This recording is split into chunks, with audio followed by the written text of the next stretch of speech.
आटपाडी तालुक्यातील औंध संस्थानकालीन डबई कुरण राखीव करण्याचा निर्णय वन्यजीव मंडळाच्या 19व्या बैठकीत मुख्यमंत्री एकनाथ शिंदे यांनी घेतला आणि हे डबई कुरण लांडगा कोल्हा खोकड आणि उदमांजर यांच्यासाठी राखीव क्षेत्र म्हणून घोषित करण्यात आले। आटपाडी संवर्धन राखीव क्षेत्र 948.88 आणि सुमारे 9.48 चौरस किलोमीटर एवढे आहे।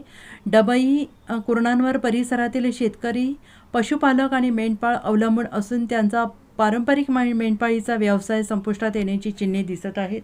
डबई कुरणावर पारंपरिक पद्धतीने बनपुरी, मुढेवाडी, शेंडगेवाडी, भिंगेवाडी, आटपाडी, नांगरेमळा येथील मेंढपाळ पशुपालक मेंढ्या चराई करतात। महाराष्ट्र शासनाने घेतलेला निर्णय परिसरातील शेतकऱ्यांना, मेंढपाळांना विचारात न घेता घेतलेला निर्णय असून तो रद्द करावा असं मत मेंढपाळ आर्मी संघटनेचे राष्ट्रीय कार्याध्यक्ष अंकुश मुढे यांनी केलेला आहे आणि या निर्णयामुळे आटपाडी तालुक्यातील मेंढपाळ हतबल होताना पाहायला मिळत आहेत।